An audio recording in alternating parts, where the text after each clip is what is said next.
أعوذ بالله من الشيطان الرجيم.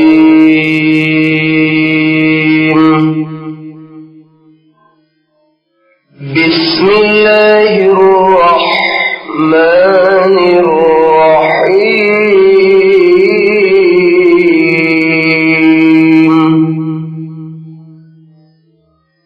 وآية لهم الأرض الميتة أحييناها وأخرجنا منها حبا فمنه يأكلون وجعلنا فيها جنات من نخيل وأعناب وفجرنا فيها من العيون ليأكلوا من ثمره وما عملته أيديهم أفلا يشكرون. سبحان الذي خلق الأزواج كلها مما تنبت الأرض ومن أنفسهم ومما لا يعلمون. وآية لهم الليل نسلخ منه النهار فإذا هم مظلمون. والشمس تجري لمستقر لها ذلك تقدير العزيز العليم. والقمر قدرناه منازل حتى عاد كالعرجون القديم. لا الشمس ينبغي لها أن تدرك القمر ولا الليل سابق النهار فكل في فلك يسبحون. وآية لهم أنا حملنا ذريتهم في الفلك المشحون وخلقنا لهم من مثله ما يركبون. وإن نشأ نغرقهم فلا صريخ لهم ولا هم ينقذون إلا رحمة منا ومتاعا إلى حين. وإذا قيل لهم اتقوا ما بين أيديكم وما خلفكم لعلكم ترحمون وما تأتيهم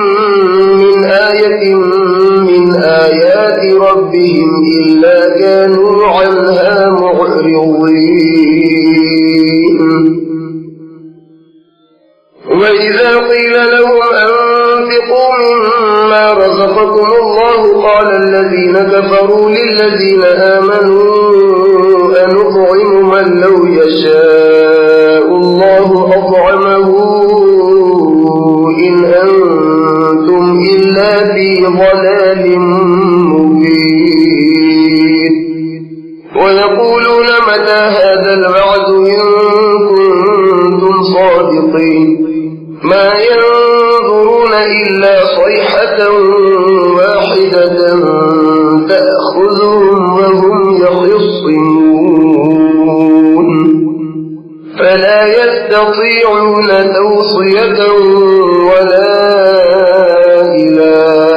أهلهم يرجعون. فلاح مانگتا ہوں میں اللہ کی شیطان مردود سے اللہ کے نام سے شروع کرتا ہوں جو بےحد مہربان نہایت رحم والا ہے. اور ان کے لیے ہماری قدرت کی نشانی مردہ زمین ہے کہ ہم نے اس کو زندہ کیا اور اس سے غلہ نکالا تو لوگ اس میں سے کھاتے ہیں. اور نیز ہم نے زمین میں کھجوروں اور انگوروں کے باغ پیدا کیے اور اس میں چشمے جاری کیے تاکہ لوگ باغ کے پھل کھائیں. اور اس پھل اور غلے کو ان کے ہاتھوں نے نہیں بنایا تو کیا یہ لوگ شکر نہیں کرتے؟ پاک ہے وہ جس نے سب چیزوں کے جوڑے بنائے نباتات کے بھی اور خود آدمیوں کے بھی اور ان چیزوں کے بھی جن کو لوگ نہیں جانتے.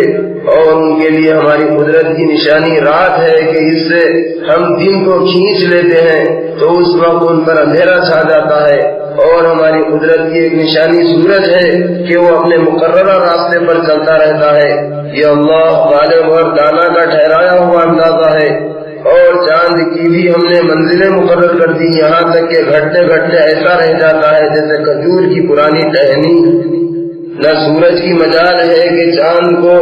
جا پکڑے، اور نہ رات ہی دن سے آگے بڑھ سکتی ہے، اور سب اپنے اپنے دائرے میں تیر رہے ہیں۔ اور ان کے لیے ہماری قدرت کی ایک نشانی یہ ہے کہ ہم نے ان کی اولاد کو بھری ہوئی کشتی میں سوار کیا، اور ہم نے ان کے لیے کشتی ہی جیسی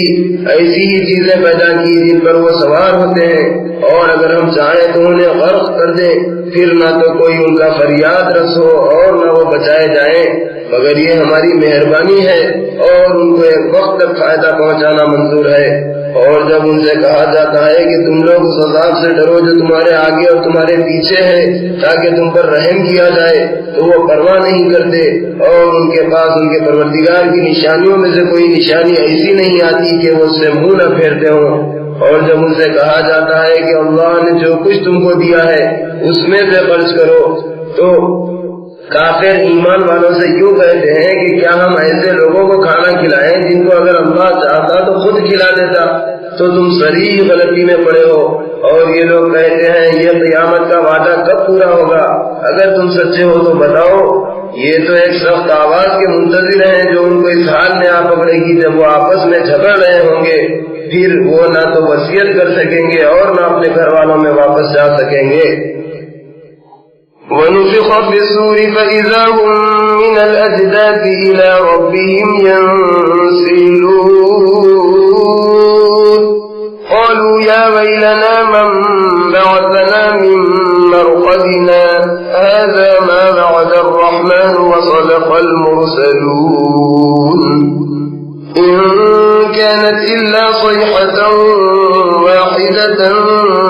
فَإِذَا هُمْ جَمِيعٌ لَّدَيْنَا مُحْضَرُونَ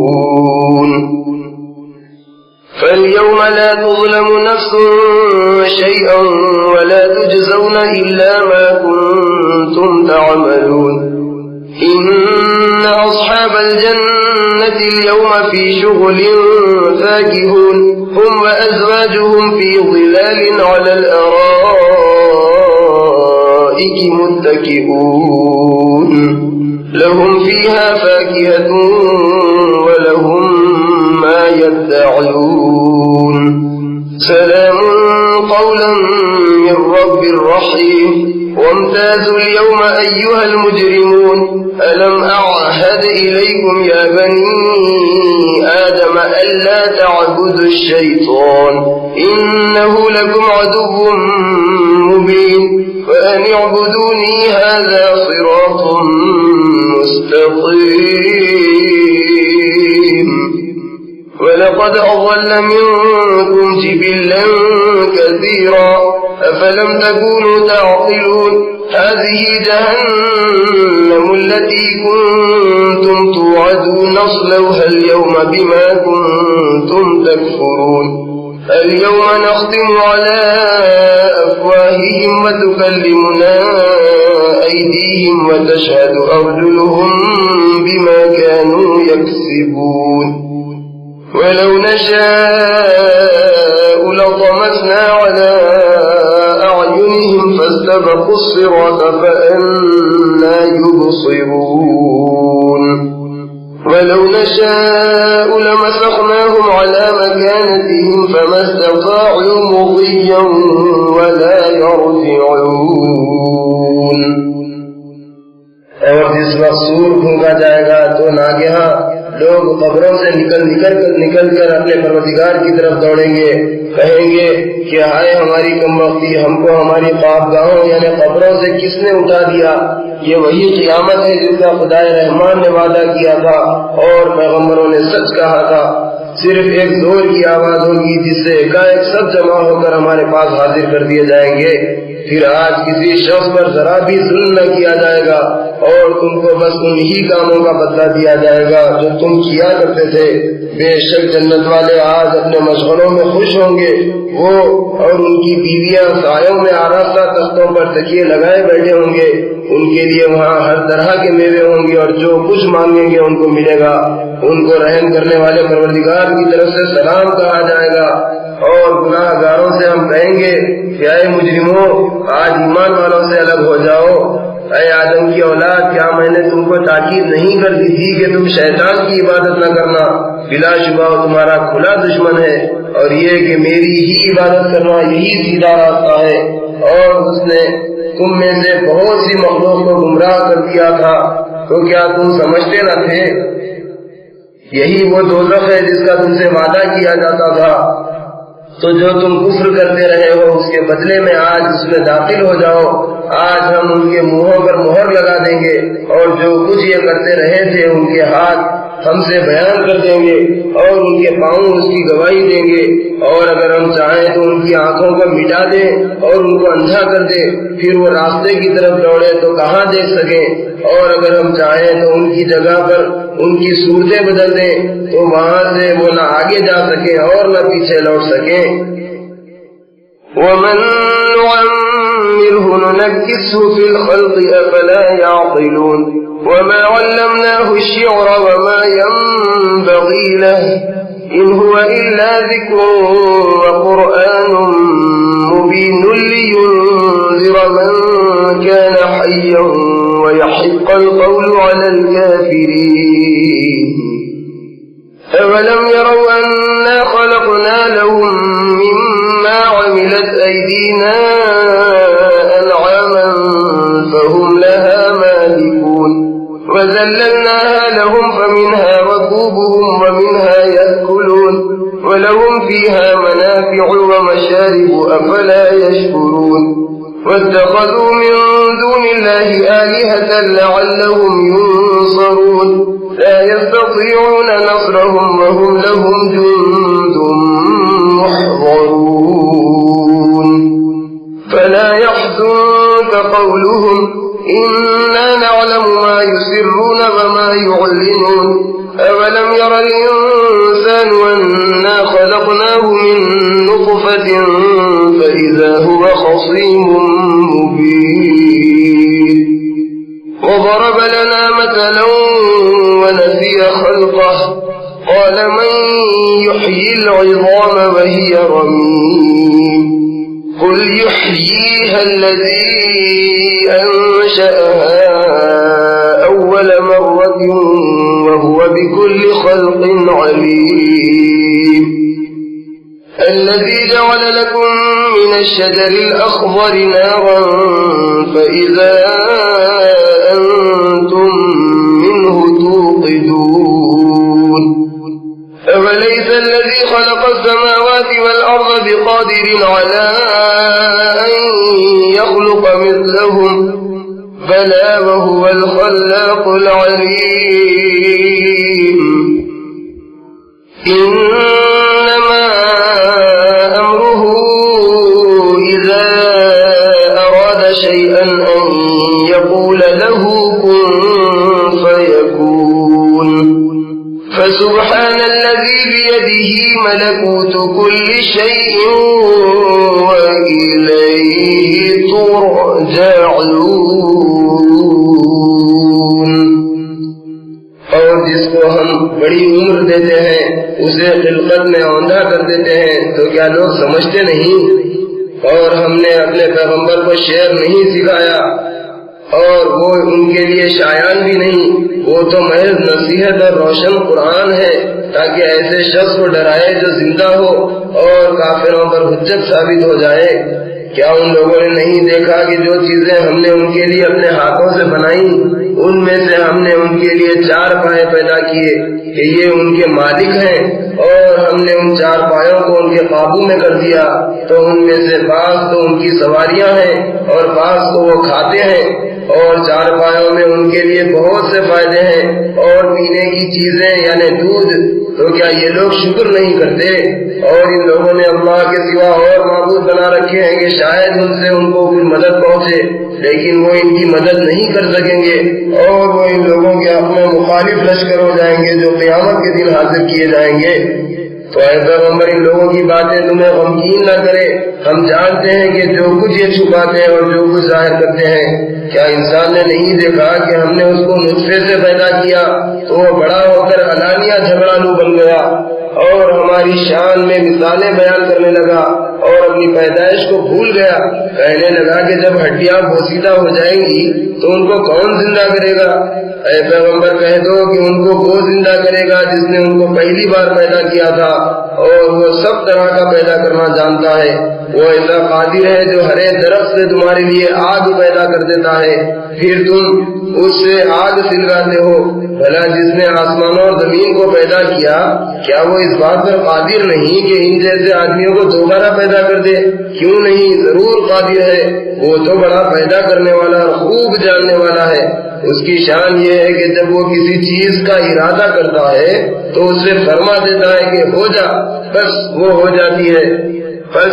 پاک ہے جس کے ہاتھ میں ہر چیز کی حکومت ہے، اور اسی کی طرف تم سب لوٹائے جاؤ گے. بسم اللہ الرحمن الرحیم.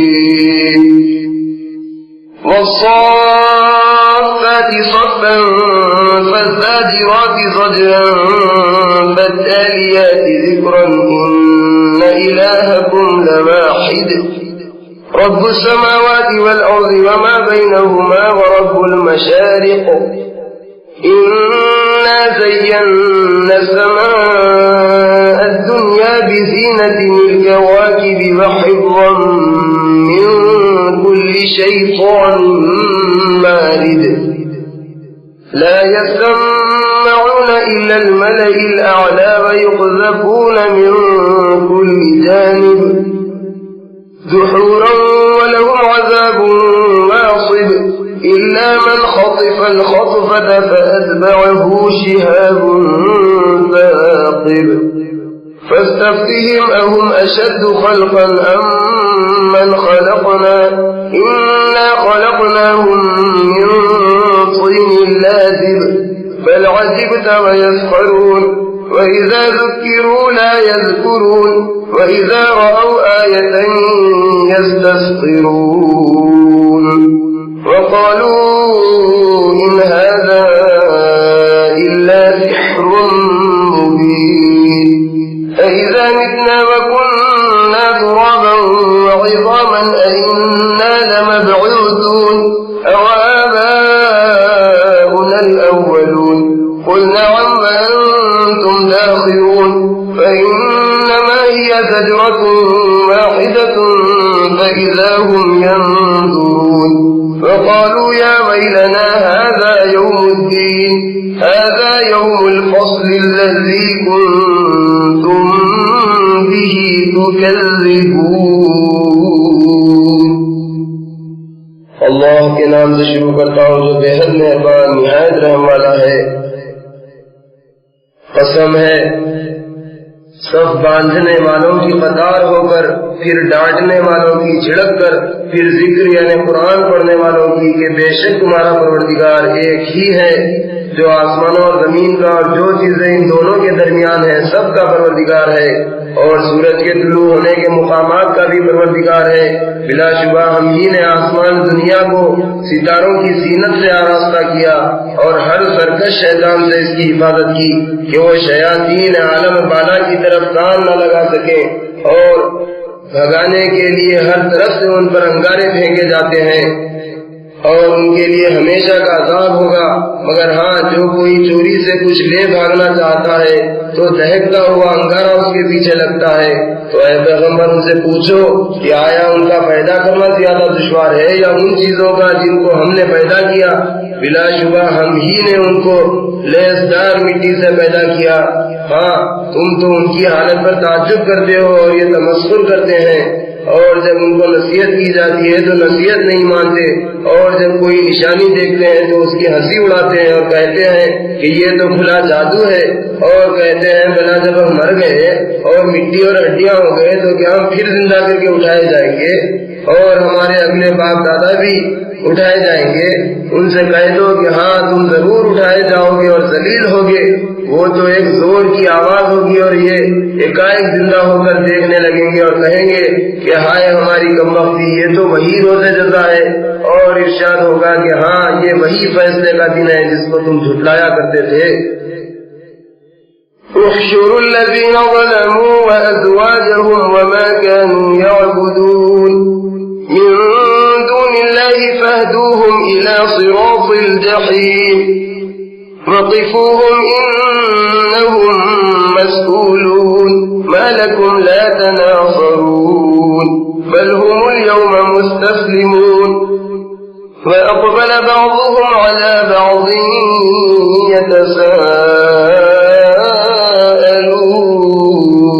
يتساءلون قالوا إنكم كنتم تأتوننا عن اليمين قالوا بل لكم تكونوا مؤمنين وما كان لنا عليكم من سلطان بل كنتم قوما طاغين فحق علينا قول ربنا إنا لذائقون فأغويناكم إنا كنا غاوين فإنهم يومئذ في العذاب مشتركون إنا كذلك نفعل بالمجرمين إنهم كانوا إذا قيل لهم لا إله إلا الله يستكبرون ويقولون أئنا لتاركو آلهتنا لشاعر مجنون بل جاء بالحق وصدق المرسلين إنكم لذائق العذاب الأليم وما تجزون إلا ما كنتم تعملون إلا عباد الله المخلصين أولئك لهم رزق معلوم فواكه وهم مكرمون في جنات النعيم على سرر متقابلين يطاف عليهم بكأس من معين بيضاء لذة للشاربين لا فيها غول ولا هم عنها ينزفون وعندهم قاصرات الطرف عين كأنهن بيض مكنون فأقبل بعضهم على بعض يتساءلون قال قائل منهم إني كان لي قرين يقول أئنك لمن المصدقين أئذا متنا وكنا ترابا وعظاما أئنا لمدينون قال هل أنتم مطلعون فاطلع فرآه في سواء الجحيم قال تالله إن كدت لتردين ولولا نعمة ربي لكنت من المحضرين أفما نحن بميتين إلا موتتنا الأولى وما نحن بمعذبين إن هذا لهو الفوز العظيم لمثل هذا فليعمل العاملون أذلك خير نزلا أم شجرة الزقوم إنا جعلناها فتنة للظالمين إنها شجرة تخرج في أصل الجحيم طلعها كأنه رؤوس الشياطين فإنهم لآكلون منها فمالئون منها البطون ثم إن لهم عليها لشوبا من حميم ثم إن مرجعهم لإلى الجحيم إنهم ألفوا آباءهم ضالين فهم على آثارهم يهرعون ولقد ضل قبلهم أكثر الأولين ولقد أرسلنا فيهم منذرين فانظر كيف كان عاقبة المنذرين إلا عباد الله المخلصين. فرشتوں کو حکم ہوگا کہ ظالموں کو اور ان کے ساتھیوں کو جمع کر لو، اور ان کو بھی جن کی اللہ کے سوا یہ پرستش کرتے تھے، پھر ان سب کو جہنم کا راستہ بتا دو اور ان کو ٹھہراؤ کہ ان سے کچھ پوچھنا ہے۔ ان سے کہا جائے گا کہ تم کو کیا ہوا کہ ایک دوسرے کی مدد نہیں کرتے، بلکہ آج تو فرما بردار ہیں، اور وہ ایک دوسرے کی طرف رخ کر کے آپس میں سوال و جواب کریں گے اور کہیں گے کہ تم ہی تو ہمارے دائیں اور بائیں سے آتے تھے۔ وہ کہیں گے بلکہ تم ہی ایمان لانے والے نہ تھے، اور ہمارا تم پر کچھ زور نہ تھا، بلکہ تم خود ہی سرکش لوگ تھے۔ تو ہم سب ہی ہمارے پروردگار کی بات پوری ہو گئی، تو ہم سب ہی پر ہمارے پروردگار کی بات پوری ہو گئی۔ اب ہم مزے چکیں گے، ہم نے تم کو بھی گمراہ کیا اور ہم خود بھی گمراہ تھے، بس یقیناً وہ اس دن عذاب میں ایک دوسرے کے شریک ہوں گے۔ بلا شبہ ہم گناہ گاروں کے ساتھ ایسا ہی کرتے ہیں۔ بلا شبہ وہ ایسے سرکش تھے کہ جب ان سے کہا جاتا تھا کہ اللہ کے سوا کوئی معبود نہیں، تو وہ تکبر کیا کرتے تھے اور کہتے تھے کہ کیا ہم ایک دیوانہ شاعر کے کہنے سے اپنے معبودوں کو چھوڑ دیں گے؟ اللہ فرماتا ہے نہیں، بلکہ وہ سچا دین لے کر آئے ہیں اور پہلے پیغمبروں کی تصدیق کرتے ہیں۔ بلا شبہ تم سب کو دردناک عذاب کا مزہ چکھنا پڑے گا، اور تم کو اسی کا بدلہ ملے گا جو تم کرتے تھے۔ ہاں، مگر جو اللہ کے برگزیدہ بندے ہیں یہی لوگ ہیں جن کے لیے روزی مقرر ہے، یعنی میوے، اور وہ لوگ بڑی عزت سے آرام کے باغوں میں آراستہ تختوں پر آمنے سامنے بیٹھے ہوں گے۔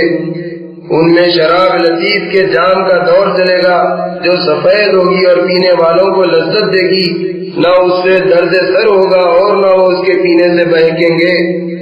اور ان کے پاس نیچی نگاہ رکھنے والی اور بڑی آنکھوں والی حوریں ہوں گی، گویا وہ محفوظ انڈے ہیں۔ پھر وہ ایک دوسرے کی طرف متوجہ ہو کر سوال و جواب کریں گی۔ ایک کہنے والا کہے گا دنیا میں میرا ایک ساتھی تھا جو کہتا تھا کہ بھلا تو بھی اس بات پر یقین رکھنے والوں میں سے ہے کہ جب ہم مر گئے اور مٹی اور ہڈیاں ہو گئے تو کیا ہم کو بدلہ ملے گا؟ پھر کہے گا کہ کیا تم اس کو جھانک کر دیکھنا چاہتے ہو؟ تو وہ شخص جھانکے گا تو وہ اس کو بیچ دوزخ میں دیکھے گا اور کہے گا کہ اللہ کی قسم تو مجھے ہلاک ہی کر چکا تھا، اور اگر میرے پروردگار کی مہربانی نہ ہوتی تو میں بھی ان میں ہوتا جو عذاب میں حاضر کیے گئے ہیں۔ کیا یہ نہیں کہ ہم آئندہ کبھی نہیں مریں گے؟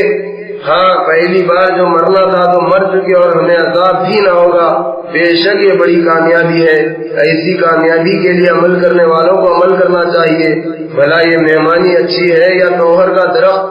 ہم نے اس کو ظالموں کے لیے موجب امتحان بنایا ہے۔ وہ ایک درخت ہے جو جہنم کی جڑ میں اگے گا، اس کے خوشے ایسے ہوں گے جیسے شیطانوں کے سر، تو وہ اسی میں سے کھائیں گے اور اسی سے پیٹ بھریں گے۔ پھر اس کے اوپر ان کو کھولتا ہوا پانی پیپ میں ملا کر دیا جائے گا، پھر ان کا آخری ٹھکانہ دوزخ میں ہوگا۔ انہوں نے اپنے باپ دادا کو گمراہ پایا تو وہ انہی کے پیچھے دوڑے چلے جاتے ہیں، اور بے شک ان سے پہلے اگلے لوگ بھی بہت سے گمراہ ہو گئے تھے، اور ہم نے ان میں ڈرانے والے پیغمبر بھیجے تھے، تو دیکھ لو کہ ان کا کیسا برا انجام ہوا جن کو ڈرایا گیا تھا۔ ہاں، مگر جو اللہ کے برگزیدہ بندے تھے ان کا انجام اچھا ہوا۔ وَلَقَدْ نَادَانَا نُوحٌ فَلَنِعْمَ الْمُجِيبُونَ وَنَجَّيْنَاهُ وَأَهْلَهُ مِنَ الْكَرْبِ الْعَظِيمِ وَجَعَلْنَا ذُرِّيَّتَهُ هُمُ الْبَاقِينَ وَتَرَكْنَا عَلَيْهِ فِي الْآخِرِينَ سَلَامٌ عَلَى نُوحٍ فِي الْعَالَمِينَ إِنَّا كَذَلِكَ نَجْزِي الْمُحْسِنِينَ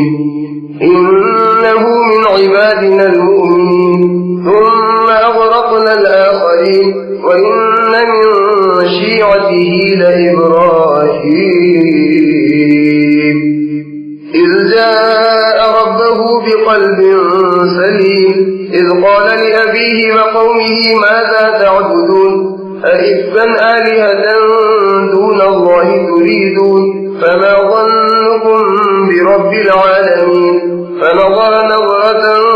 فِي النُّجُومِ فَقَالَ إِنِّي سَقِيمٌ فَتَوَلَّوْا عَنْهُ مُدْبِرِينَ فَرَاغَ إِلَىٰ آلهتهم فقال ألا تأكلون ما لكم لا تنطقون فراغ عليهم ضربا باليمين فأقبلوا إليه يزفون قال تعبدون ما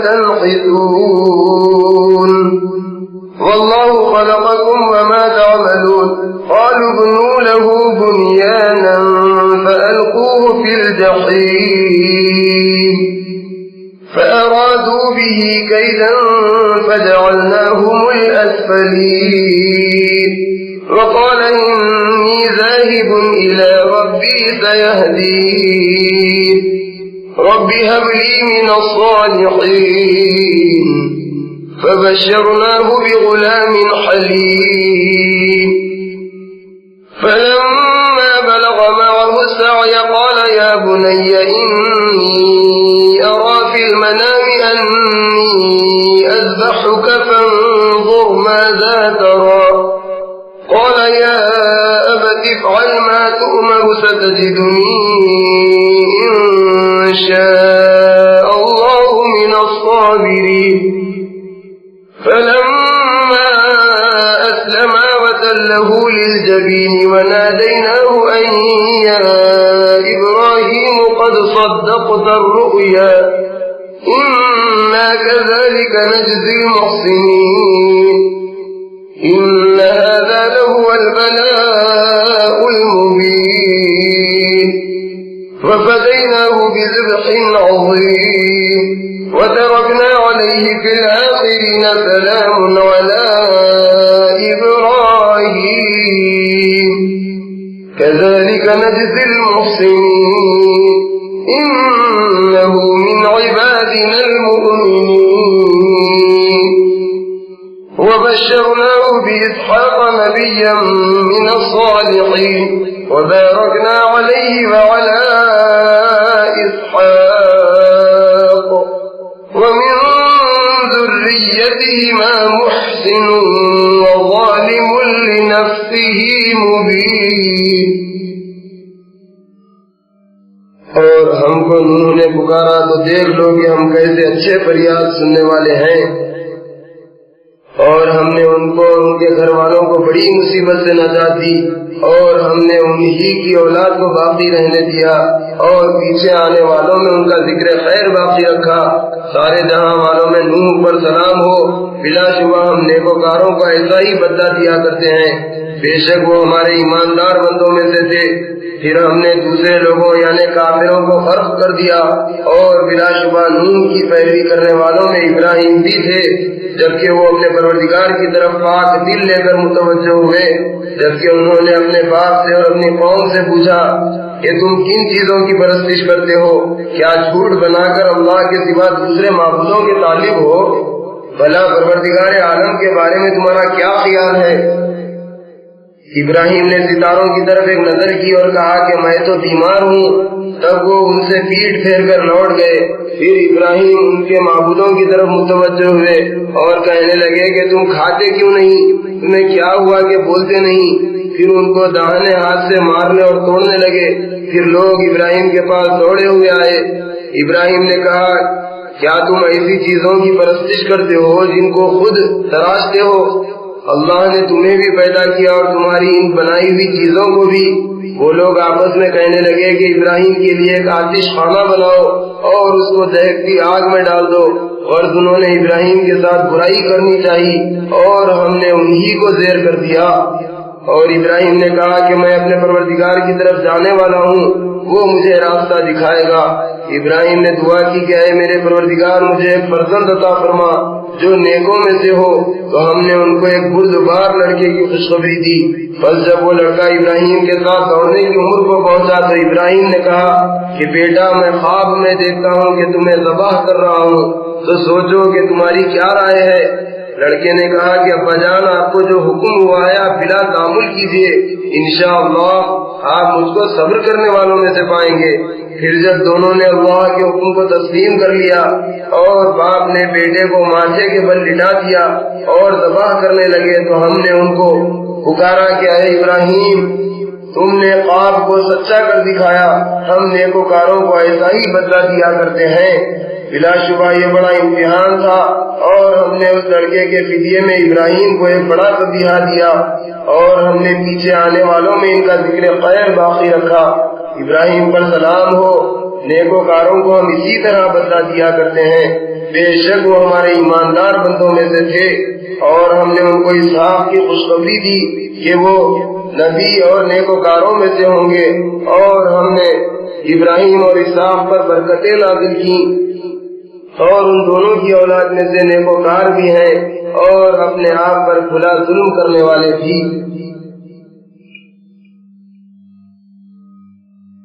वलक़द मनन्ना अला मूसा व हारून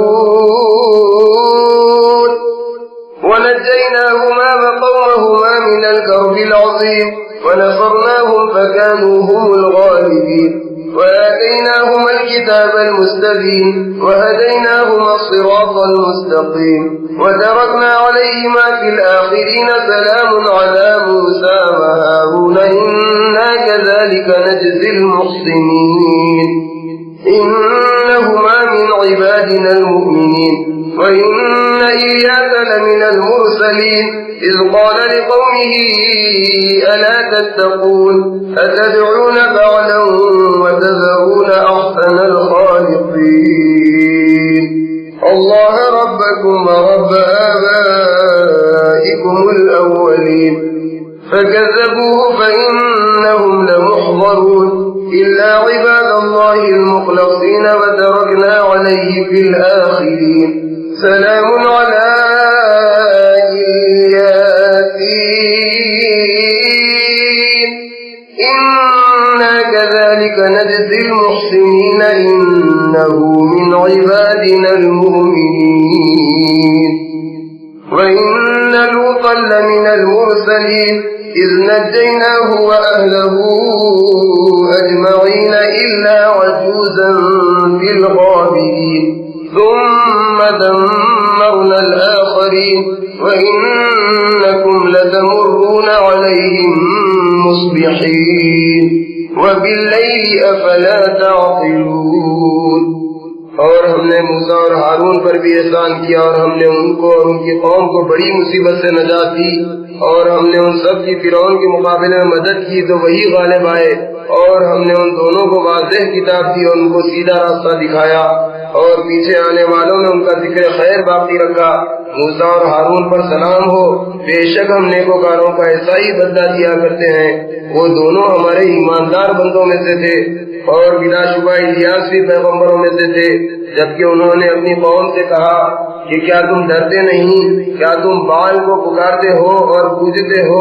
और सबसे बेहतर पैदा करने वाले को छोड़ देते हो, यानी अल्लाह को जो तुम्हारा और तुम्हारे अगले बाप दादा का परवरदिगार है। तो लोगों ने इलियास को झुटलाया तो वो दोज़ख में हाजिर किए जाएंगे, मगर हाँ अल्लाह के खास बंदे दोज़ख में न जाएंगे। और हमने पीछे आने वालों में इनका जिक्र खैर बाकी रखा। इलियास पर सलाम हो, हम नेकोकारों को ऐसा ही बदला दिया करते हैं, बेशक वो हमारे ईमानदार बंदों में से थे। और लूत भी पैगम्बरों में से थे, जबकि हमने उनको और उनके घर वालों को सबको नजात दी मगर एक बुढ़िया के पीछे रह जाने वालों में थी। फिर हमने और सबको हलाक कर दिया। और ऐ मक्के वालों, बेशक तुम उनके मुकामात पर कभी सुबह को और कभी रात को गुजरते हो, क्या तुम नहीं समझते? وَإِنَّ يُونُسَ لَمِنَ الْمُرْسَلِينَ إِذْ أَبَقَ إِلَى الْفُلْكِ الْمَشْحُونِ فَسَاهَمَ فَكَانَ مِنَ الْمُدْحَضِينَ فَالْتَقَمَهُ الْحُوتُ وَهُوَ مُلِيمٌ فَلَوْلَا أَنَّهُ كَانَ مِنَ الْمُسَبِّحِينَ لَلَبِثَ فِي بَطْنِهِ إِلَى يَوْمِ يُبْعَثُونَ فَنَبَذْنَاهُ بِالْعَرَاءِ وَهُوَ سَقِيمٌ وَأَنبَتْنَا عَلَيْهِ شَجَرَةً مِّن يَقْطِينٍ فَأَرْسَلْنَاهُ إِلَى 100,000 أَوْ يَزِيدُونَ فَآمَنُوا فَمَتَّعْنَاهُمْ إِلَى حِينٍ فَاسْتَفْتِهِمْ أَلِرَبِّكَ الْبَنَاتُ وَلَهُمُ الْبَنُونَ أَمْ خَلَقْنَا الْمَلَائِكَةَ إِنَاثًا وَهُمْ شَاهِدُونَ أَلَا وإنهم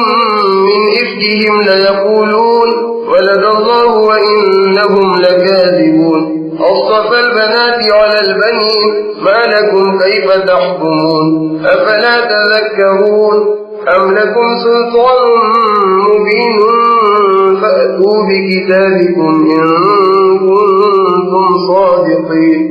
وجعلوا بينه وبين الجنة نسبا ولقد علمت الجنة إنهم لمحضرون سبحان الله عما يصفون إلا عباد الله المخلصين فإنكم وما تعبدون ما أنتم عليه بفاتنين إلا من هو صال الجحيم وما منا إلا له مقام معلوم وإنا لنحن الصافون وإنا لنحن المسبحون وإن كانوا ليقولون لو أن عندنا ذكرا من الأولين لكنا عباد الله المخلصين فكفروا به فسوف يعلمون ولقد سبقت كلمتنا لعبادنا المرسلين إنهم لهم المنصورون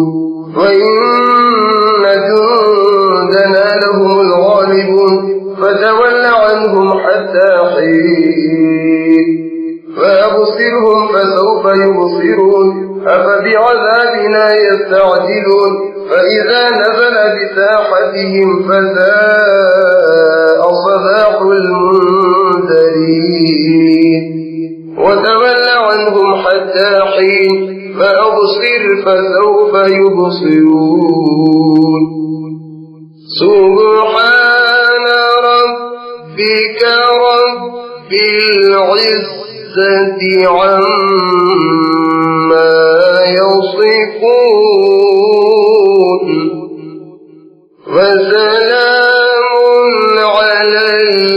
المرسلين والحمد لله رب العالمين.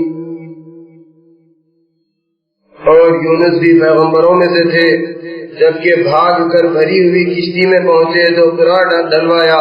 بس فتاوا ٹھہرے اور دریا میں ڈال دیے گئے، بس مچھلی ان کو ثابت نکل گئی اور وہ اپنے کو ملامت کر رہے تھے. پھر اگر وہ اس وقت تسبیح کرنے والوں میں نہ ہوتے تو اس دن تک مچھلی کے پیٹ میں رہتے جس دن دوبارہ زندہ کیے جائیں گے. پھر ہم نے ان کو ایک فراخ میدان میں ڈال دیا اور وہ بیمار تھے، اور ہم نے سائے کے لیے ان پر ایک بیل دار درخت یعنی کدو اگایا، اور ہم نے ان کا 1,00,000 یا اس سے بھی زیادہ آدمیوں کی طرف پیغمبر بنا کر بھیجا. پھر وہ لوگ ایمان لے آئے تو ہم نے بھی ان کو ایک مقررہ وقت تک فائدہ پہنچایا. تو اے پیغمبر ان لوگوں سے پوچھو کہ بھلا تمہارے پروردگار کے لیے تو بیٹیاں ہیں اور ان کے لیے بیٹے، یا ہم نے فرشتوں کو عورتیں بنایا اور وہ ان کے بننے کے وقت دیکھ رہے تھے؟ دیکھو یہ اپنی جھوٹ بنائی بات کہتے ہیں کہ معاذ اللہ، اللہ صاحب اولاد ہے اور یقیناً وہ جھوٹے ہیں. کیا اس نے بیٹوں کے مقابل بیٹیوں کو پسند کیا؟ تم کو کیا ہو گیا ہے؟ تم کیا بےہودہ فیصلہ کرتے ہو؟ کیا تم نصیحت حاصل نہیں کرتے؟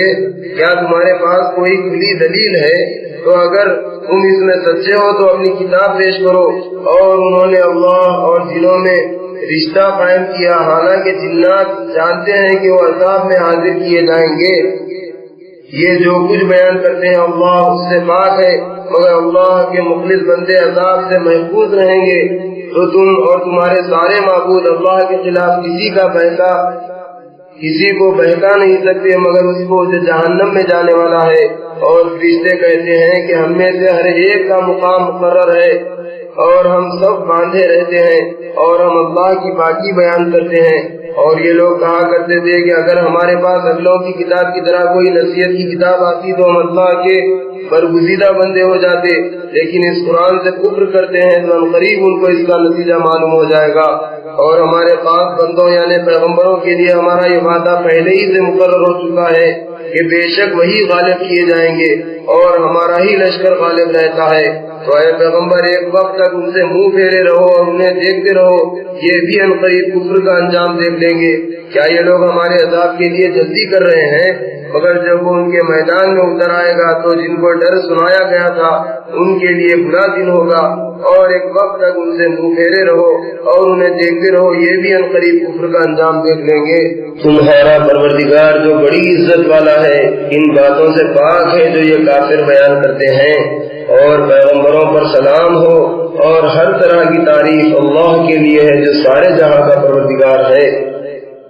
بسم اللہ الرحمن الرحیم، صاد والقرآن ذی الذکر بل الذین کفروا فی عزة وشقاق کم اہلکنا من قبلهم من قرن فنادوا ولا تحین مناص فعجبوا أن جاءهم منذر منهم وقال الكافرون هذا ساحر كذاب أجعل الآلهة إلها واحدا إن هذا لشيء عجاب وانطلق الملأ منهم أن امشوا واصبروا على آلهتكم إن هذا لشيء يراد ما سمعنا بهذا في الملة الآخرة إن هذا إلا اختلاق أنزل عليه الذكر من بيننا بل هم في شك من ذكري بل لما يذوقوا عذاب أم عندهم خزائن رحمة ربك العزيز الوهاب أم لهم ملك السماوات والأرض وما بينهما فليرتقوا في الأسباب جند ما هنالك مهزوم من الأحزاب كذبت قبلهم قوم نوح وعاد وفرعون ذو الأوتاد وثمود وقوم لوط وأصحاب الأيكة أولئك الأحزاب إن كل إلا كذب الرسل فحق عقاب۔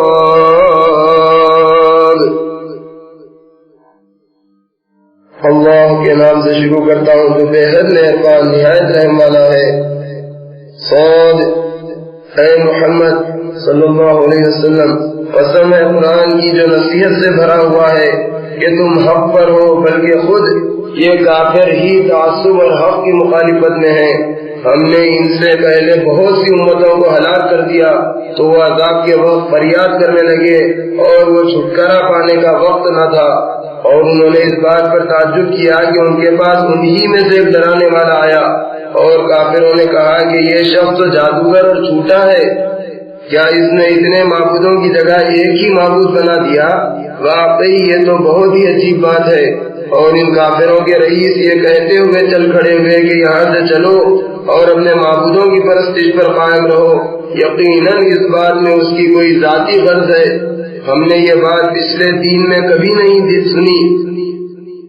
یہ تو بالکل بنائی ہوئی بات ہے۔ کیا ہم سب میں سے اسی شخص پر نصیحت یعنی وحی نازل کی گئی ہے؟ اللہ نے فرمایا کہ بلکہ کافر تو میری وحی کی طرف سے شک میں ہے، بلکہ انہوں نے ابھی تک میرے عذاب کا مزہ نہیں چکھا ہے۔ اے پیغمبر، کیا ان کے پاس تمہارے پروردگار کی رحمت کے خزانے ہیں جو غالب اور بہت بخشنے والا ہے، یا آسمانوں اور زمین اور جو کچھ ان میں ہے ان سب پر انہی کی حکومت ہے؟ اگر ہے تو چاہیے کہ رسیاں تان کر آسمان پر چڑھ جائیں۔ یہاں شکست کھائے ہوئے گروہوں میں سے یہ بھی ایک گروہ ہے، ان سے پہلے نوح کی قوم اور عاد اور میخوں والا فرعون بھی پیغمبروں کو جھٹلا چکے ہیں، اور ثمود اور لوط کی قوم اور بن کے رہنے والے بھی جھٹلا چکے ہیں، یہی وہ گروہ ہیں، ان سب نے پیغمبروں کو جھٹلایا تو میرا عذاب ان پر واقع ہو گیا۔ وَمَا يَنظُرُ هَؤُلَاءِ إِلَّا صَيْحَةً وَاحِدَةً مَا لَهَا مِن فَوَاقٍ وَقَالُوا رَبَّنَا عَجِّل لَّنَا قِطَّنَا قَبْلَ يَوْمِ الْحِسَابِ اصْبِرْ عَلَى مَا يَقُولُونَ وَاذْكُرْ عَبْدَنَا دَاوُودَ ذَا الْأَيْدِ إِنَّهُ أَوَّابٌ إِنَّا سَخَّرْنَا الْجِبَالَ مَعَهُ يُسَبِّحْنَ بِالْعَشِيِّ وَالْإِشْرَاقِ وَالطَّيْرَ مَحْشُورَةً كُلٌّ لَّهُ أَوَّابٌ وَشَدَدْنَا مُلْكَهُ وَآتَيْنَاهُ الْحِكْمَةَ وَفَصْلَ الْخِطَابِ وَهَلْ أَتَاكَ نَبَأُ الْخَصْمِ إِذْ تَسَوَّرُوا الْمِحْرَابَ إِذْ دَخَلُوا عَلَى دَاوُودَ فَفَزِعَ مِنْهُمْ قَالُوا لَا تَخَفْ خَصْمَانِ بَغَىٰ بَعْضُنَا عَلَى بَعْضٍ فَاحْكُم بَيْنَنَا بِالْحَقِّ وَلَا تُشْطِطْ وَاهْدِنَا إِلَى سَوَاءِ الصِّرَاطِ إِنَّ هَٰذَا أَخِي لَهُ 99 نَعْجَةً وَلِيَ نَعْجَةٌ وَاحِدَةٌ فَقَالَ أَكْفِلْنِيهَا وَعَزَّنِي فِي الْخِطَابِ قال لقد ظلمك بسؤال نعجتك إلى نعاجه وإن كثيرا من الخلطاء ليبغي بعضهم على بعض إلا الذين آمنوا وعملوا الصالحات وقليل ما هم وظن داود أنما فتناه فاستغفر ربه وخر راكعا وأناب فغفرنا له ذلك وإن له عندنا لزلفى وحسن مآب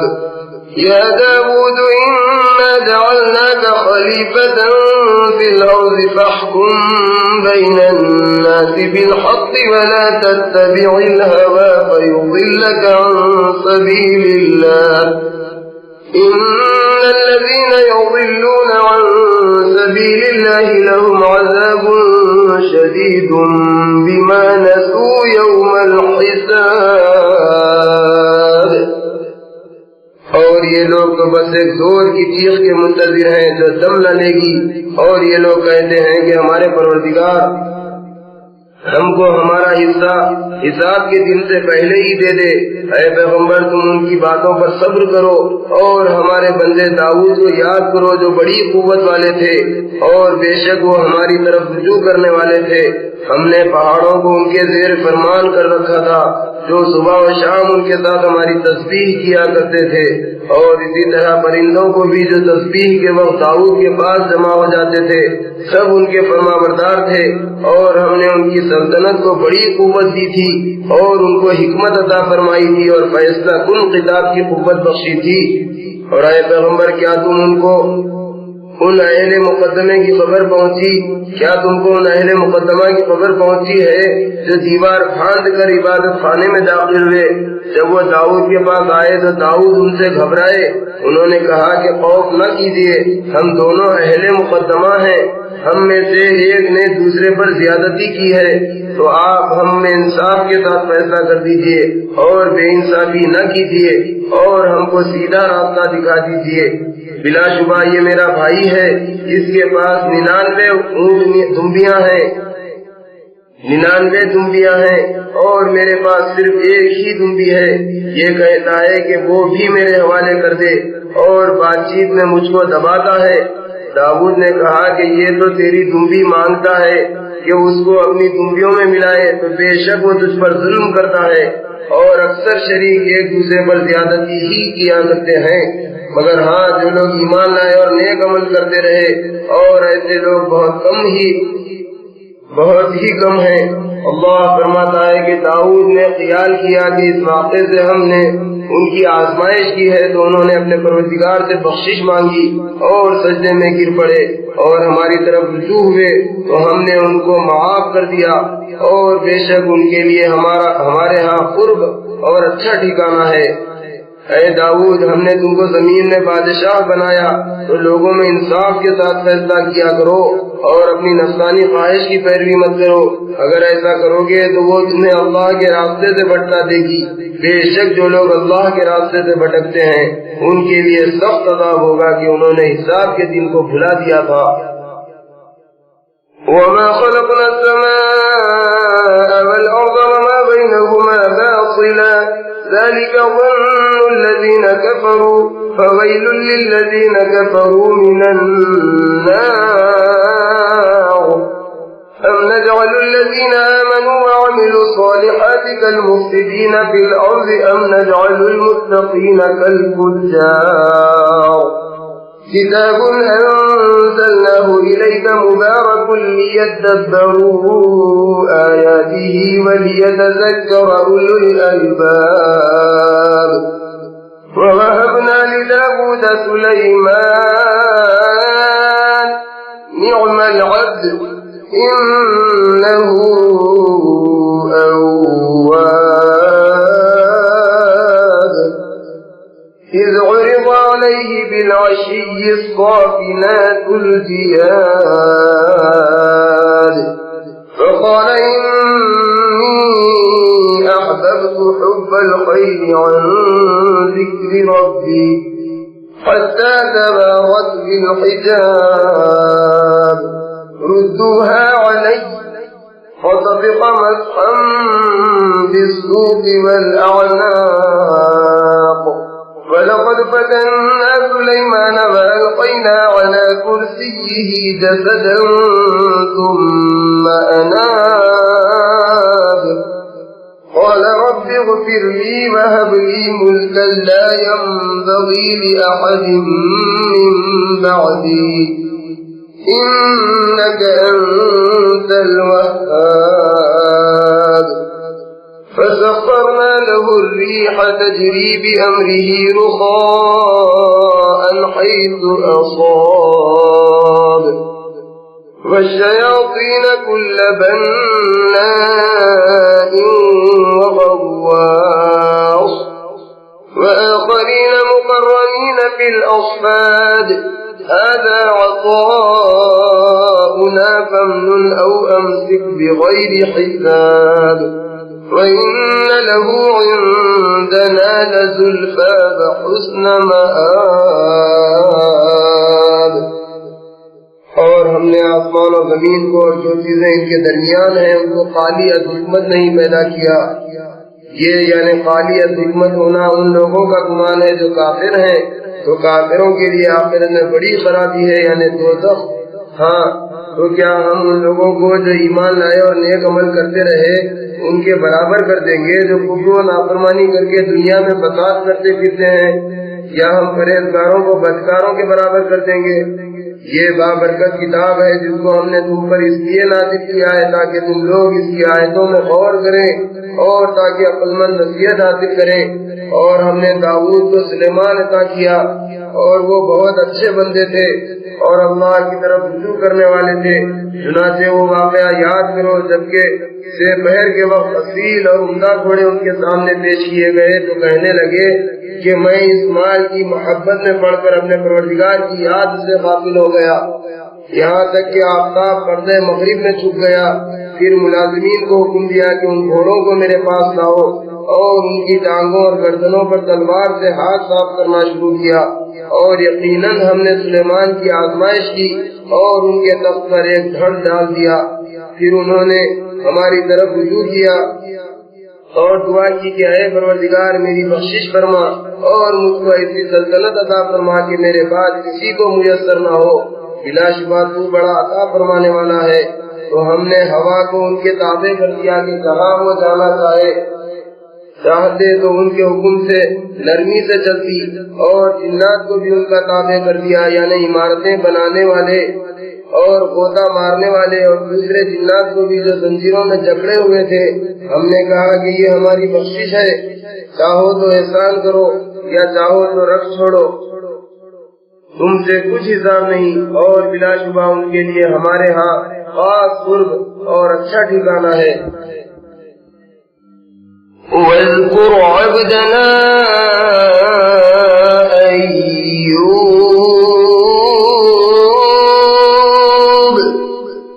إذ نادى ربه أني مسني الشيطان بنصب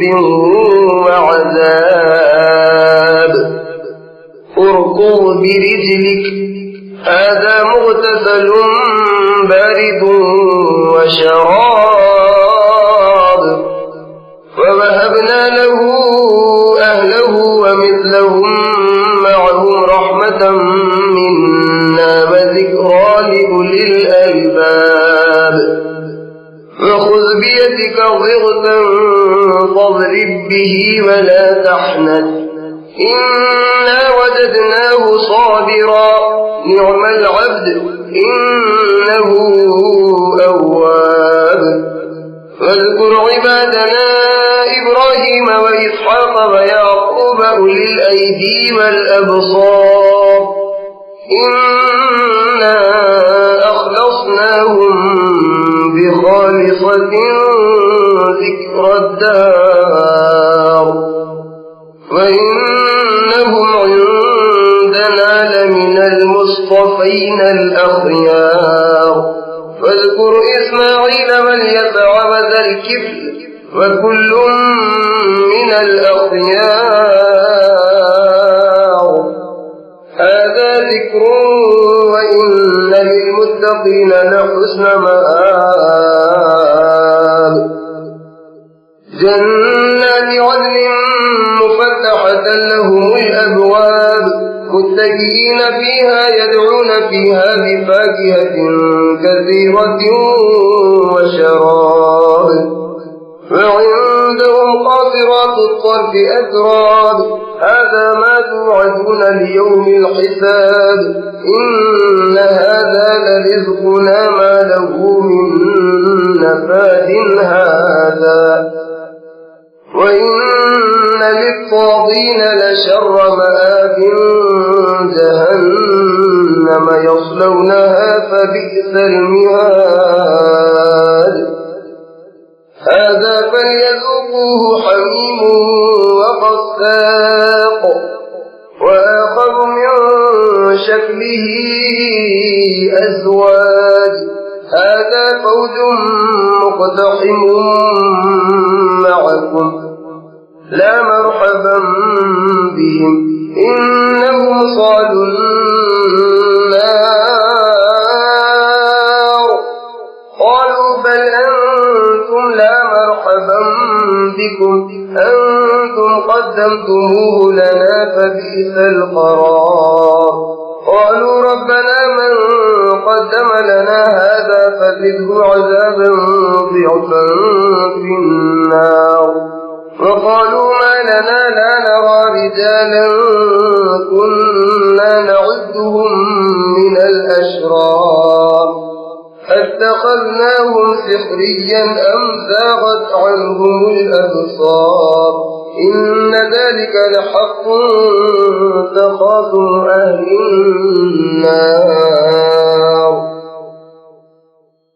और हमारे बंदे अय्यूब को याद करो जबकि उन्होंने अपने परवरदिगार को पुकारा और अर्ज किया कि शैतान ने मुझको रंज और तकलीफ पहुंचाई है।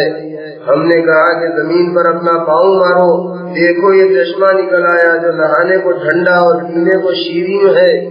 और हमने उनको अहलो अयाल और उनके साथ उनके बराबर और बख्शे। ये हमारी तरफ से रहमत और अक्ल वालों के लिए नसीहत थी। और अपने हाथ में झाड़ू लो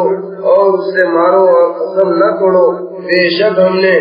उनको साबिर पाया, वो अच्छे बंदे थे और अल्लाह की तरफ रुजू करने वाले थे। और हमारे बंदे इब्राहिम और इसहाक और याकूब को याद करो जो कुव्वत वाले और साहिबे नजर थे। हमने उनको एक खास सिफत यानी आखिरत के घर की याद से मुमताज किया था और बेशक वो हमारे नजदीक मुंतखब और अच्छे लोगों में से थे। और इस्माइल और वलियसा और जुल्किफल को भी याद करो, और वो सब अच्छे लोगों में से थे। ये एक नसीहत है और परहेजगारों के लिए आखिरत में अच्छा ठिकाना है, यानी हमेशा रहने के बाग जिनके दरवाजे उनके लिए खुले होंगे, उनमें तकिए लगाए बैठे होंगे, और वहाँ खादिमों से बहुत से मेवे और पीने की चीजें मंगवाएंगे, और उनके पास मीठी निगाह वालियाँ और हम उम्र औरतें होंगी। उनसे कहा जाएगा कि ये वो नेमत है जिसका हिसाब के दिन के लिए तुमसे वादा किया जाता था। बिलाशुबा ये हमारी अता है जो कभी खत्म न होगी। ये नेमतें तो फरमाबरदारों के लिए हैं, और सरकशों के लिए बुरा ठिकाना है, यानी दोज़ख, जिसमें वो दाखिल होंगे, और वो बुरी जगह है। ये खौलता हुआ गर्म पानी और कीप है, उसके मजे चखें। और इसी तरह के और बहुत से अज़ाब होंगे। ये फौज है जो तुम्हारे साथ दाखिल होगी, उन पर खुदा की मार, ये भी दोज़ख में आ रहे हैं। पीछे आने वाले कहेंगे कि बल्कि तुम ही पर खुदा की मार, तुम ही तो ये बला हमारे सामने लाए हो, तो ये बुरा ठिकाना है। फिर वो अल्लाह ताला से कहेंगे कि है हमारे परवरदिगार जो इसको हमारे सामने लाया है, परवरदिगार जो इसको हमारे सामने लाया है उसको दोज़ख में दूना अज़ाब दे। और वो लोग कहेंगे कि क्या बात है कि हम यहाँ उन लोगों को नहीं देखते जिनको बुरों में शुमार करते थे, क्या हम उनसे नाहक ठट्टा करते थे, या हमारी आंखें उनसे फिर गई हैं। बिलाशुबा ये यानी अहले दोज़ख का झगड़ना पर हक है। कुल इन्नमा अना मुन्ज़िरुन वमा मिन इलाहिन इल्लल्लाहुल वाहिदुल क़ह्हार रब्बुस समावाति वल अर्ज़ि वमा बैनहुमल अज़ीज़ुल गफ़्फ़ार कुल हुवा नबअुन अज़ीम अंतुम अन्हु मु'रिज़ून मा कान लिय मिन इल्मिन बिल मलइल अ'ला इज़ यख़्तसिमून इन युहा इलय्य इल्ला अन्नमा अना नज़ीरुम मुबीन इज़ क़ाल रब्बुका लिल मलाइकति इन्नी ख़ालिक़ुम बशरन मिन तीन فإذا سويته ونفخت فيه من روحي فقعوا له ساجدين فسجد الملائكة كلهم أجمعون إلا إبليس استكبر وكان من الكافرين قال يا إبليس ما منعك أن تسجد لما خلقت بيدي أستكبرت أم كنت من العالين قال أنا خير منه خلقتني من نار وخلقته من طين قال فاخرج منها فإنك رجيم وإن عليك لعنتي إلى يوم الدين قال رب فأنظرني إلى يوم يبعثون قال فإنك من المنظرين إلى يوم الوقت المعلوم قال فبعزتك لأغوينهم أجمعين إلا عبادك منهم المخلصين قال فالحق والحق أقول لأملأن جهنم منك وممن تبعك منهم أجمعين قل ما أسألكم عليه من أجر وما أنا من المتكلفين إن هو إلا ذكر للعالمين ولتعلمن نبأه بعد حين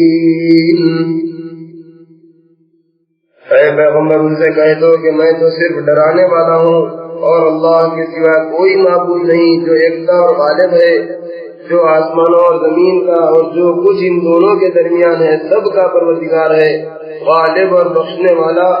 कह दो कि ये एक बड़ी खबर है जिससे तुम बेपरवाह हो रहे हो। मुझको आलम वाला यानी फरिश्तों की कुछ खबर न थी जब वो आदम की पैदाइश के बारे में बहस कर रहे थे।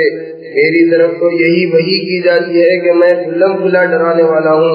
जबकि तुम्हारे परवरदिगार ने फरिश्तों से कहा कि मैं मिट्टी से इंसान बनाने वाला हूँ। फिर जब मैं उसको पूरा बना चुकूं और उसमें अपनी रूह फूंक दूं तो उसके आगे सजदे में गिर पड़ना।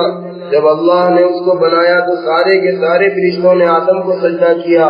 मगर इब्लीस ने कि वो गुरूर में आ गया और काफिरों में से हो गया।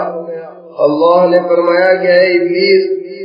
जिसको मैंने अपने हाथों से बनाया उसके आगे सजदा करने से तुझको किस चीज ने मना किया? क्या तू गुरूर में आ गया या तू ऊंचे दर्जे वालों में से है? इब्लीस ने कहा कि मैं आदम से बेहतर हूँ, तूने मुझको आग से पैदा किया और इसको मिट्टी से बनाया। इरशाद हुआ, तू यहाँ से निकल जा, तू मरदूद है और तुझ पर क़यामत के दिन तक मेरी लानत है। इब्लीस ने कहा कि परवरदिगार, मुझे उस रोज यानी क़यामत तक मोहल्लत दे,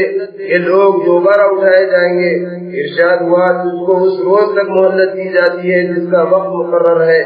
इब्लीस ने कहा कि मुझे तेरी इज्जत की कसम, मैं उन सबको गुमराह करूंगा सिवाय उन लोगों के जो तेरे मुंतखब किए हुए बंदे हैं। इरशाद हुआ, ये सच है और मैं भी सच कहता हूँ कि मैं तुझसे और जो उनमें से तेरी पैरवी करेंगे सबसे दो सबको भर दूंगा। ऐ पैगम्बर, उनसे कह दो कि मैं तबलीग का तुमसे मुआवजा नहीं मांगता और न मैं बनावट करने वालों में से हूँ। ये कुरान तो अहले आलम के लिए एक नसीहत है और तुमको इसकी हकीकत थोड़ी मुद्दत के बाद मालूम हो जाएगी। बिस्मिल्लाहिर्रहमानिर्रहीम। तंज़ीलुल किताबि मिनल्लाहिल अज़ीज़िल हकीम। इन्ना अंज़लना इलैकल किताब बिलहक़्क़ फ़अब्ुदिल्लाह मुख़लिसन लहुद्दीन। अला लिल्लाहिद्दीनुल ख़ालिस वल्लज़ीना इत्तख़ज़ू मिन दूनिही औलिया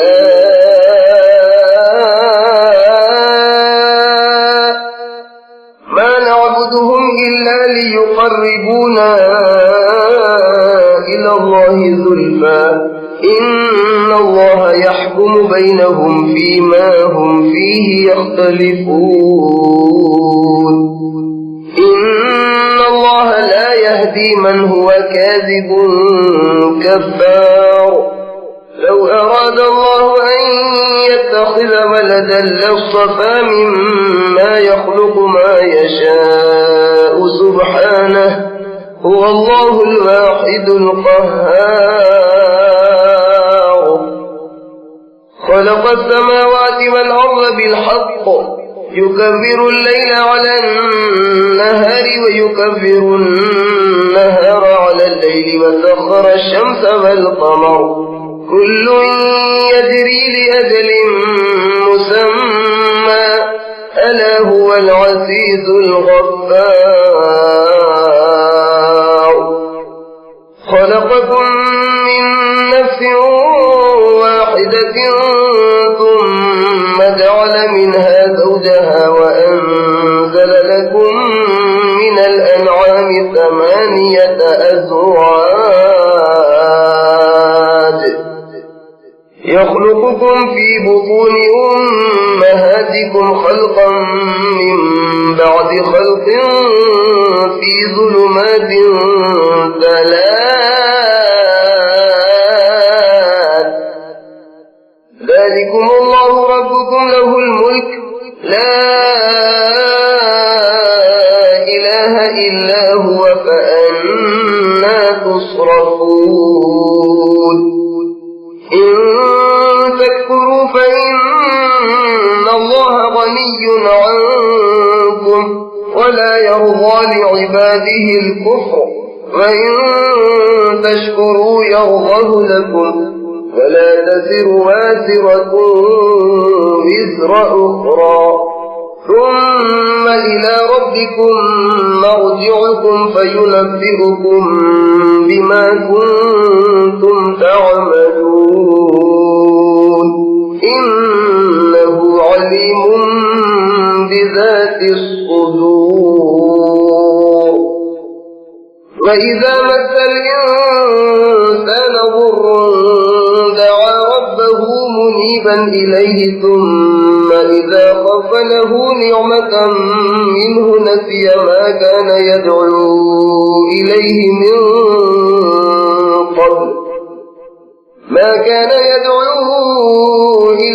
من قبل وجعل لله أندادا ليضل عن سبيله قل تمتع بكفرك قليلا إنك من أصحاب النار أمن هو قانت آناء الليل ساجدا وقائما يحذر الآخرة ويرجو رحمة ربه قل هل يستوي الذين يعلمون والذين لا يعلمون إنما يتذكر أولو الألباب اللہ کے نام سے شروع کرتا ہوں جو بے حد مہربان نہایت رحم والا ہے۔ اس کتاب کا نازل کرنا اللہ غالب اور حکمت والے کی طرف سے ہے۔ بلا شبہ ہم نے یہ کتاب تمہاری طرف سچائی کے ساتھ نازل کی ہے تو تم خالص اعتقاد کر کے اللہ کی عبادت کرتے رہو۔ یاد رکھو کہ خالص عبادت اللہ ہی کے لیے سزاوار ہے، اور جن لوگوں نے اس کے سوا دوسرے کارساز بنا رکھے ہیں اور کہتے ہیں کہ ہم تو ان کی پرستش صرف اس لیے کرتے ہیں کہ وہ ہم کو اللہ کا مقرب بنا دے، تو بلا شبہ اللہ ان کے درمیان ان باتوں کا فیصلہ کر دے گا جن میں وہ اختلاف کرتے ہیں۔ بلا شبہ اللہ اس شخص کو جو جھوٹا اور ناشکرا ہے کبھی ہدایت نہیں دیتا۔ اگر اللہ کسی کو اپنا بیٹا بنانا چاہتا تو اپنی مخلوق میں سے جس کو چاہتا انتخاب کر لیتا۔ وہ پاک ہے، وہی تو ہے جو ایکتا اور غالب ہے۔ اسی نے آسمان اور زمین کو حکمت کے ساتھ پیدا کیا، اور وہی رات کو دن پر لپیٹتا ہے اور دن کو رات پر لپیٹتا ہے، اور اسی نے سورج اور چاند کو کام میں لگا رکھا ہے۔ ہر ایک مقررہ وقت تک چلتا پھرتا ہے، ہر ایک مقررہ وقت تک چلتا رہے گا۔ دیکھو وہی غالب اور بخشنے والا ہے۔ اس نے تم کو ایک شخص یعنی آدم سے پیدا کیا، پھر اسی سے اس کا جوڑا بنایا۔ اس نے تمہارے لیے 4 پایوں میں سے 8 جوڑے بنائے۔ وہی تم کو تمہاری ماؤں کے پیٹ میں کیفیت کے بعد دوسری کیفیت پر 3 اندھیروں میں بناتا ہے۔ یہی اللہ تمہارا پروردگار ہے، اسی کی سلطنت ہے، اس کے سوا کوئی معبود نہیں۔ پھر تم کہاں پھرے جاتے ہو؟ لوگوں اگر تم کفر کرو تو یقیناً اللہ تم سے بے نیاز ہے، وہ اپنے بندوں کے لیے کفر پسند نہیں کرتا، اور اگر تم شکر کرو تو اس کو تمہارے لیے پسند کرتا ہے، اور کوئی اٹھانے والا دوسرے کا بوجھ نہیں اٹھائے گا۔ پھر تم کو اپنے پروردگار کی طرف لوٹنا ہے، پھر تم جو کچھ کرتے رہے وہ تم کو بتا دے گا۔ یقیناً وہ تو دلوں کے بھیدوں تک سے آگاہ ہے،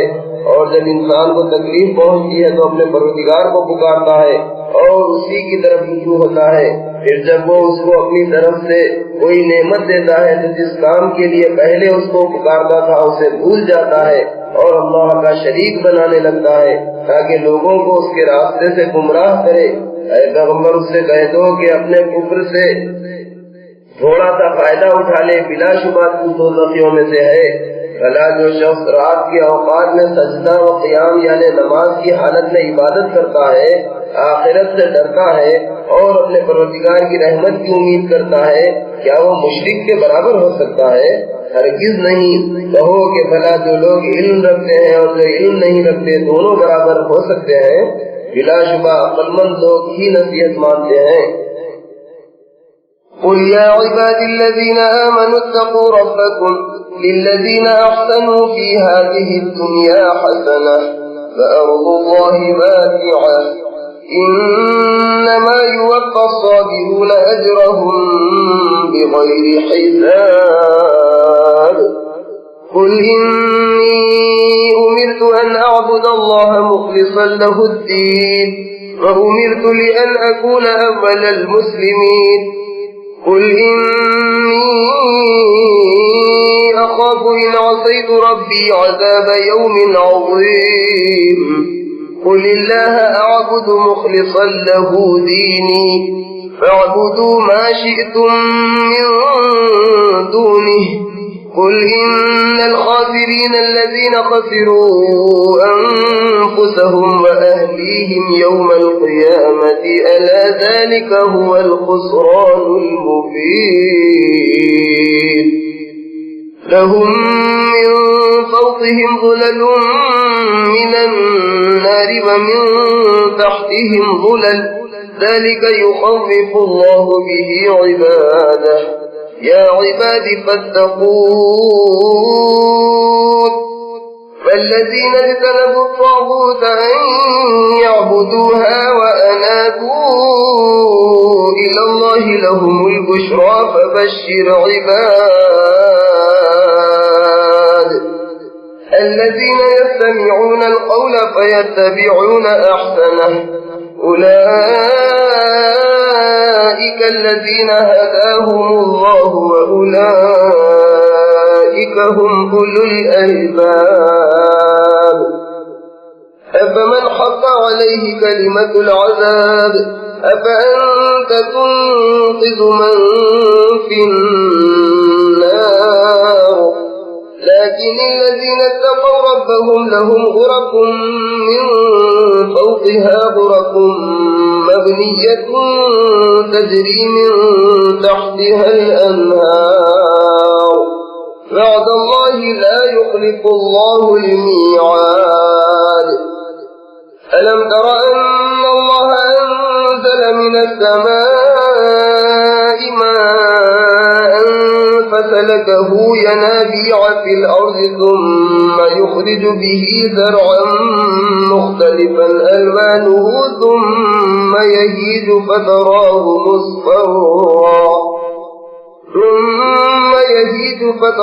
مصفرا ثم يجعله حطاما إن في ذلك لذكرى لأولي الألباب اے پیغمبر ان سے کہہ دو کہ اے میرے ایمان والے بندو تم اپنے پروردگار سے ڈرتے رہو جو لوگ اس دنیا میں نیکی کرتے ہیں ان کے لیے بھلائی ہے اور اللہ کی زمین کشادہ ہے جو لوگ صبر کرنے والے ہیں بلا شبہ ان کو ان کا ثواب بے حساب ملے گا کہہ دو کہ مجھ کو یہ حکم ہوا ہے کہ اللہ کی اس طرح عبادت کروں کہ عبادت کو اسی کے لیے خالص رکھوں اور مجھ کو یہ بھی حکم ہوا ہے کہ میں سب سے اول اللہ کا فرما بردار بنوں یہ بھی کہہ دو کہ اگر میں اپنے پروردگار کا حکم نہ مانوں تو مجھے بڑے دن کے عذاب کا ڈر ہے کہہ دو کہ میں تو اللہ ہی کی عبادت اس طرح کرتا ہوں کہ عبادت کو اسی کے لیے خالص رکھتا ہوں تو تم اس کے سوا جس کی چاہو پرستش کرو کہہ دو کہ نقصان اٹھانے والے وہی لوگ ہیں جنہوں نے قیامت کے دن اپنے آپ کو اور اپنے گھر والوں کو نقصان میں ڈالا یاد رکھو یہی کھلا نقصان ہے ان کے اوپر آگ کے سائبان ہوں گے اور ان کے نیچے بھی آگ کے فرش ہوں گے یہ وہی عذاب ہے جس سے اللہ اپنے بندوں کو ڈراتا ہے تو اے میرے بندوں مجھ سے ڈرتے رہو اور جنہوں نے شیطان کی عبادت سے پرہیز کیا اور اللہ کی طرف رجوع کیا ان کے لیے خوشخبری ہے تو میرے بندوں کو خوشخبری سنا دو جو کلام الہی کو سنتے ہیں پھر اس کی اچھی اچھی باتوں پر چلتے ہیں یہی وہ لوگ ہیں جن کو اللہ نے ہدایت دی اور وہی لوگ عقل والے ہیں بھلا جس شخص پر عذاب کی بات ثابت ہو چکی تو کیا تم ایسے شخص کو نجات دلا سکتے ہو جو دوزخ میں ہے لیکن جو لوگ اپنے پروردگار سے ڈرتے رہے ان کے لیے جنت میں اونچے اونچے محل ہیں جن کے اوپر بالا خانے ہیں جن کے نیچے نہریں بہ رہی ہیں یاد رکھو یہ اللہ کا وعدہ ہے اور اللہ اپنے وعدے کے خلاف نہیں کرتا کیا تم نے نہیں دیکھا کہ اللہ آسمان سے پانی برساتا ہے پھر چشمے بنا کر اس کو زمین میں جاری کرتا ہے پھر اسی سے کھیتی اگاتا ہے جس کے طرح طرح کے رنگ ہوتے ہیں پھر وہ خشک ہو جاتی ہے تم اس کو دیکھتے ہو کہ زور زرد ہو گئی ہے پھر اس کو چورا چورا کر دیتا ہے بلا شبہ اس میں عقل مندوں کے لیے نصیحت ہے أفمن شرح الله صدره للإسلام فهو على نور من ربه فويل للقاسية قلوبهم من ذكر الله أولئك في ضلال مبين. الله نزل أحسن الحديث كتابا متشابها مثانية تقشعر منه جلود الذين يخشون ربهم ثم تلين جلودهم وقلوبهم إلى ذكر الله ذلك هدى الله يهدي به من يشاء ومن يضلل الله فما له من هاد أفمن يتقي بوجهه سوء العذاب يوم القيامة وقيل للظالمين ذوقوا ما كنتم تكسبون. كذب الذين من قبلهم فأتاهم العذاب من حيث لا يشعرون فأذاقهم الله الخزي في الحياة الدنيا ولعذاب الآخرة أكبر لو كانوا يعلمون. ولقد ضربنا للناس في هذا القرآن من كل مثل لعلهم يتذكرون قرآنا عربيا غير ذي عوج لعلهم يتقون. ضرب الله مثلا رجلا فيه شركاء متشاكسون ورجلا سلما لرجل هل يستويان مثلا الحمد لله بل أكثرهم لا يعلمون. إنك ميت وإنهم ميتون ثم إنكم يوم القيامة عند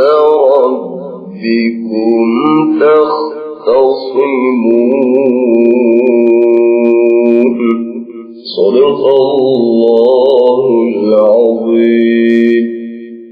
भला जिस शख्स का सीना अल्लाह ने इस्लाम के लिए खोल दिया और वो अपने परवरदिगार की तरफ से रोशनी में है तो क्या वो सब दिल काफिर के बराबर हो सकता है? तो उनके लिए खराबी है जिनके दिल अल्लाह की याद से सख्त हो रहे हैं और यही लोग खुली गुमराही में हैं। अल्लाह ने निहायत अच्छा कलाम नाज़िल फरमाया यानी किताब जिसकी आयतें आपस में मिलती जुलती हैं और बार बार दोहराई जाती हैं जिससे उन लोगों के बदन कांप उठते हैं जो अपने परवरदिगार से डरते हैं। फिर उनके बदन और दिल नर्म होकर अल्लाह की याद की तरफ मुतवज्जो हो जाते हैं। ये अल्लाह की हिदायत है, उसके जरिए जिसे चाहता है हिदायत देता है और जिसको अल्लाह गुमराह करे उसको कोई हिदायत देने वाला नहीं। भला जो शख्स क़यामत के दिन अपने मुंह पर अज़ाब को लेता है क्या वो जन्नती के बराबर हो सकता है? और इन जालिमों से कहा जाएगा कि जो कुछ तुम करते रहे थे उसके मजे देखो। जो लोग इनसे पहले थे उन्होंने भी पैगम्बरों को झुठलाया तो इन पर इसी तरह अज़ाब आया कि उनको खबर ही न हुई। फिर उनको अल्लाह ने दुनिया की जिंदगी में रुसवाई का मजा दिखाया और आखिरत का अज़ाब तो बहुत बड़ा है। काश वो इस बात को जानते। और बिलाशुबा हमने लोगों के समझाने के लिए इस कुरान में हर तरह की मिसालें बयान की हैं ताकि वो नसीहत हासिल करें। ये अरबी कुरान भी हमने नाज़िल किया है जिसमें कुछ भी कची नहीं ताकि वो परहेजगार बने। अल्लाह ने एक मिसाल बयान फरमाई है कि एक शख्स गुलाम है जिसमें कई आदमी शरीक हैं जो जिद्दी और बदखुल्क हैं और एक शख्स है जो पूरा एक ही आदमी का गुलाम है। क्या ये दोनों बराबर हो सकते हैं? हरगिज नहीं। हर तरह की तारीफ अल्लाह के लिए है बल्कि इनमें के अक्सर लोग नहीं जानते। ऐ पैगम्बर तुम भी एक दिन वफात पाओगे और ये भी जरूर मरेंगे। फिर तुम सब क़यामत के दिन अपने परवरदिगार के सामने झगड़ोगे। उस वक्त फैसला कर दिया जाएगा। अल्लाह अज़मत वाले ने सच फरमाया।